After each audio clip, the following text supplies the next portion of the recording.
Hey, we're here today with Mike Blank, and Mike had done a variety of shows with us that were great. And he showed us very quickly his father's watch, which was left to him by his dad. And a lot of you out there expressed an awful lot of interest in this watch. So I asked Mike if he would be kind enough to come in and really show us this watch. So what, to begin with, let's just turn it around and show people, hold it up maybe, and let's just let them see how beautiful this doggone watch is. Can you twirl it around for me? Okay, and can you make the little red thing shine at the bottom, the little red part that's an L? Let's take, yeah, okay, so it has an LED at the top and an LCD at the bottom. It's a Bulova Longines. It's a Longines. Okay, gold-plated watch.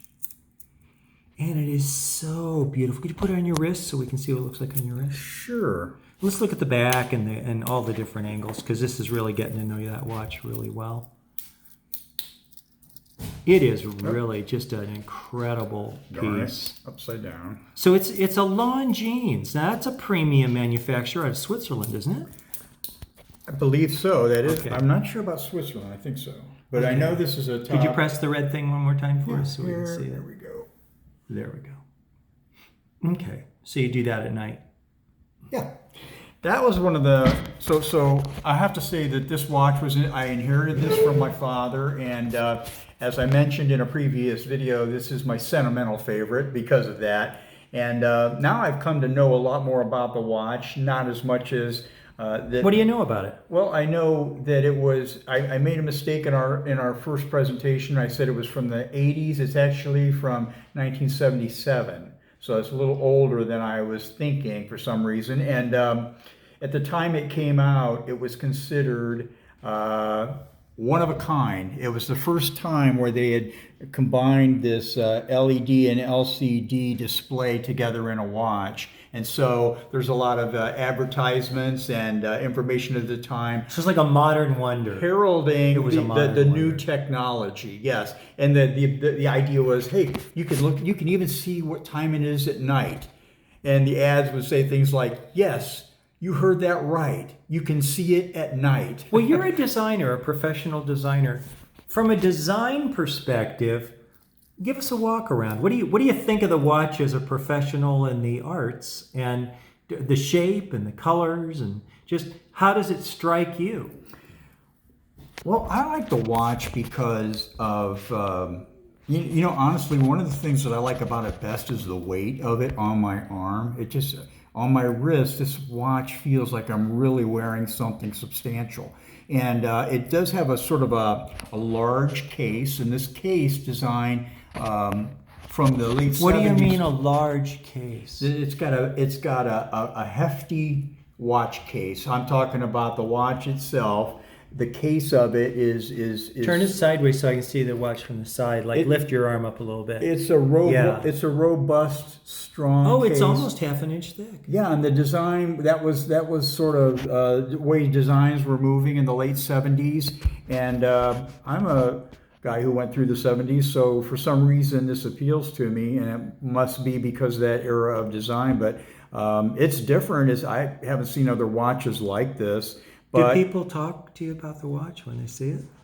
Yes, it is mentioned from time to time. One of the reasons it gets mentioned is because I have so many different watches, and when I put this one on, they'll make a comment about wearing my new watch. Huh. But the idea, though, is that it always gives me an opportunity to talk about my father. Now, did your dad wear this on a daily basis, or was this a special occasions watch for him? I honestly don't know that because I wasn't really paying much attention back in those days what my dad was wearing. I know he always dressed nicely, and he is a salesman. He was a salesman for the Ford Motor Company. And in fact, this watch, I think I mentioned previously, is inscribed from the Ford Motor Company. It was a gift. And Could we see the inscription? Yeah, it was a gift because you might be able to focus in on that. For being the top options salesman. And an options salesman is the guy after you decide I agree to can buy see a it. car. I can see it. Yeah, after you agree to buy a car, the option salesman is the guy who sits down with you. Patrick J. Blank. Yeah, Patrick Blank. Top option salesman, Ford Motor Company. Yeah. Man. I'll say this. This is the most singular watch I've ever seen in my life. It is different. It is unusual from every angle. It's got that beautifully polished links that are smooth. There's an ad apparently Yeah, let's see that here. you found online. Several. Let's see here. Here. So we can see. Will you read it to us? Yeah, I will. So here they're showing it, and it says, no other watch on earth can do what this new Longine's G2, G standing for Gemini, is doing right here. It reads day and night. Repeat, day and night. Oh, man. So that was pretty special technology. Let's keep reading. Okay. So the Longine's G2 is an engineering triumph. Look close, it's both an LED and LCD. So G2 is brilliantly readable in any light, day or night. Trust Longines to think of that with an exclamation point. Inside G2, behind that scratch-resistant mineral crystal is an advanced computer chip that does the work of 1,500 transistors. 1,500! And G2 has no moving parts to wear out. Ever. It's pure, solid state inside and outside, the proud look of a Longines. And so G2 is a once-in-a-lifetime gift, and that was a gift to my dad. So there's no watch on earth quite like it. Come see that incredibly accurate 100% solid state timepiece at your jeweler's now. Someone you know is hoping for a Longines and counting on you, Longines Whitaker. So that's one of the ads that I found online, and we see, they're featuring the day and the night in the background color, and the highlight, and the LCD and the LED. So that's one of the ads I saw. I also found like this. Until today, we deemed the digital watch unworthy of the Longines name. Until today. And so now they have their, this is a black and white ad, and they talk about that. They show a little chart here, how other, the decreasing readability of other watches because they lose their LED strength over time, whereas Longines has the straight line here, so they keep their readability. As and you know light what? intensifies, that means ambient light around it, ordinary LEDs become hard to read, but not this one. So that means that it's so bright that it's always going to be readable, even in daylight. Right. Okay. And, they talk about its longevity. Well, here we are, 50 years, not 50, is it 50 years now? Yeah, about 50 years, almost 50 years later. Let me figure that out with my math. 24 and 23, 47. 47 years later, and it's still bright as day one. Very good, very nicely done. I put a couple of batteries in this over time, and that's it.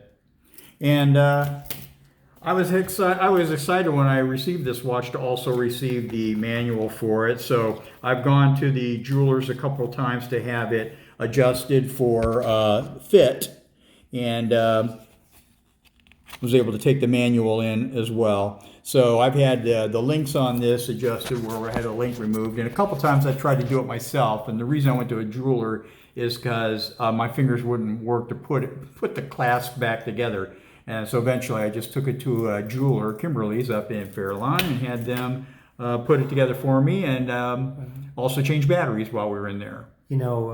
If we look at history and what was passed along from father to son or father to other relative, having your forebears watch is considered the ultimate pedigree for a collectible watch, because in years past it wasn't wristwatches, it was pocket watches, and even in the Civil War time period they gave watches to people that saved their lives in the war, that were fighting next to them or whatever. So I'm just saying this.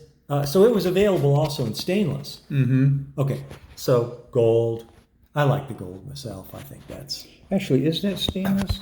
Or is think it it just is. a photo? I think that's stainless. I don't know. It could be. It could, I'm not sure. I don't know that it's available in stainless. I misspoke there. I think that's might just be the lighting. Oh, okay. It could just be. I haven't seen any others that were stainless. Yeah, no. So I think that was the lighting of that particular. Oh, okay. photo. It was just the lighting. Let's see. Here's maybe another, it faded over the years. There's another shot of it on yeah. its. But I mean, mount. just to be able to put on a watch that your father won in his career, to wear it, doesn't get any better. That is the peak of collectability in the watch world. That's the fun of it. I like talking about the fact that it was an award from the Ford Motor Company, because that brings into focus, or my memory, his occupation, which he was very good at. I received some other things from my father when he passed away. I received all of his contact information and all of his sales books, and I have 2 boxes this long filled to the brim with business cards that he collected in his career, and those are fun to go through. It's just like everywhere in Akron over the last 60 years, and those business cards are in there, so that's kind of fun. But having that inscription on the back makes me think about him more thoroughly than just that part of him, his occupation as a top salesman, which he was very good. And finding out a little more about this watch has been fun too. At first I took the watch and that's a nice watch. But then now over time I've learned a lot more about it, and there's still more to learn. But I have one little speck of damage on it in this upper corner here. This crystal's got a little chip. And at one point, about a year and a half or so ago, I did a little research and I found a crystal available, but it was so expensive, because you can just get them now from vintage dealers and things like that. They don't sell them at Longines anymore. Couple $100. Yeah, it was enough to where I said, I think I'm okay with the chip, But who knows? I might rethink that. So the chip is a tiny chip in the right upper corner. Mm-hmm. Yep. It's tiny. It's very tiny. It's so small. It's not distracting. That too bad. I just don't think someone could pick it out. I mean, if I could, and it wouldn't just be the cost of the crystal. It would be that and the cost of the jeweler's work of replacing it. Oh, I see it. Yeah. I see it. It's upper right corner. There we go. That bothers me a little bit, but it's all part of the provenance of the watch. Yeah, I think about that sometimes. When something's that old, it's allowed to have a little bit of life wear on it. A little bit of kick on it. You look at an older vintage car, for example, and have a little dent or something. You go, well, that comes with age. That's part of the story of the watch, or the car. So, well, Mike, thank you for sharing the story. You're of welcome. Your dad's watch. You're welcome. Thanks, Dave.